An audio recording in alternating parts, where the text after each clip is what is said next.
we're going to take a look at chapter 17 and 18 of Spiritual Leadership by Oswald Sanders. We see chapter 17 talks about the tests of leadership. There are tests that we're going to go through, and how we respond in those times reveals often the kind of leader we're going to be or the kind of leader we are. Genesis 22:1 says God tested Abraham, and Matthew 4:1 says then Jesus was led by the Spirit into the desert to be tempted by the devil. To everyone entrusted with spiritual authority, searching tests are about to come. The first test that we have is compromise. Can we waive a principle to reach agreement? Lowering standards is always a backward step, and compromise nearly always requires it. Moses was faced with this challenge multiple times when the Pharaoh was trying to get him to compromise to save his people and to keep it. And Moses was like, no, we're not. We're gonna. Every single person is going to be set free, and he didn't compromise on that at all. There'll be times in our leadership where we're going to be facing times where we feel like we've got to compromise.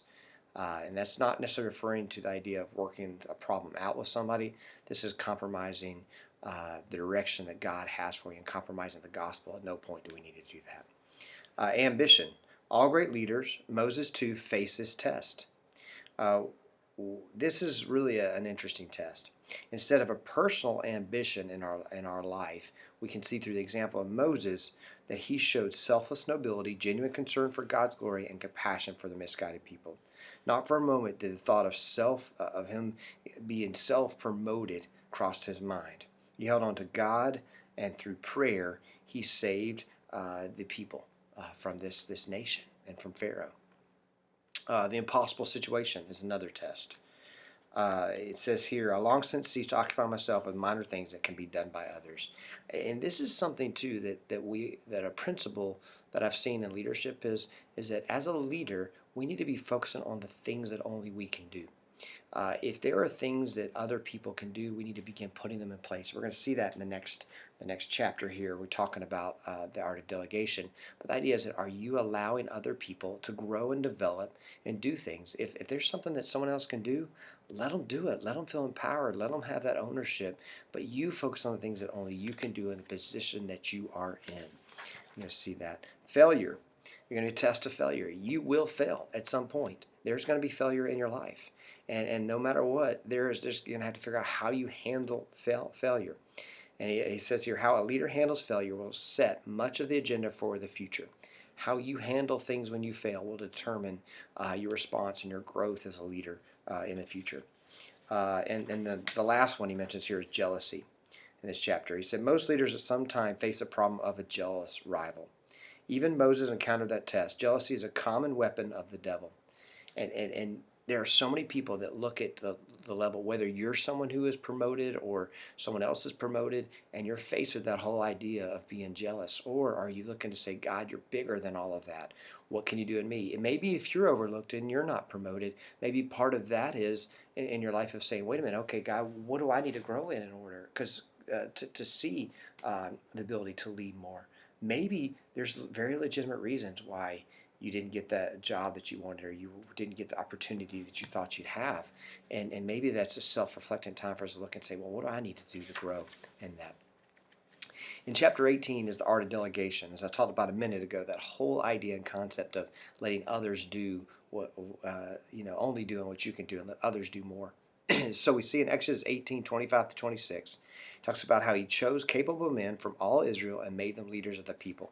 They served as judges for the people at all times, the difficult cases they brought to Moses. So they put people in place in the really difficult cases they brought to Moses. But in the end, Moses put people in place to take care of things because there was too much for him to handle on his own.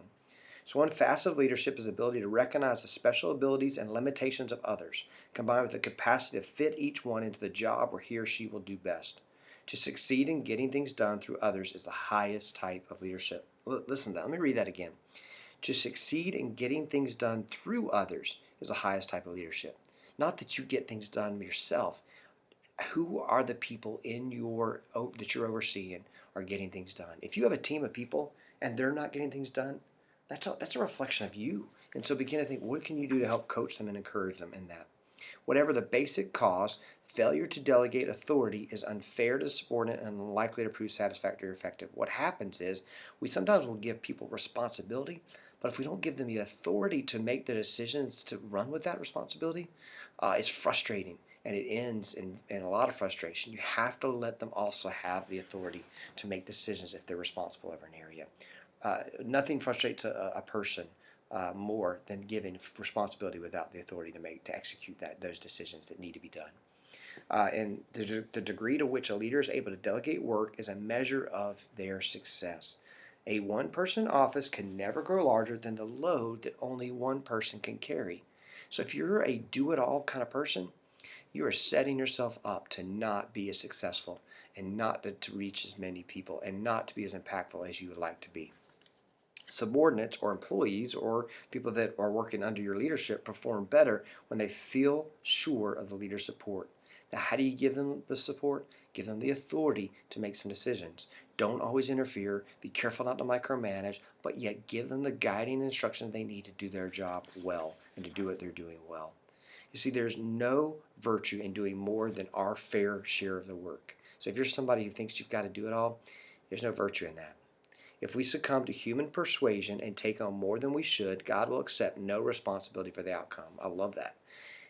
Man, I'm guilty of that. I can often take on more than I think I can, and then because of that, I'm left with having to figure out how to do it. And what I end up realizing is I need to delegate off. And so when I do that, things usually go well. When I don't, I get exhausted and tired, and it affects me in a lot of ways and how well the job I can do. So hopefully that's encouraging for you, and you can see some of those areas. Maybe there's some areas you can begin delegating and reproducing yourself in that. Thanks.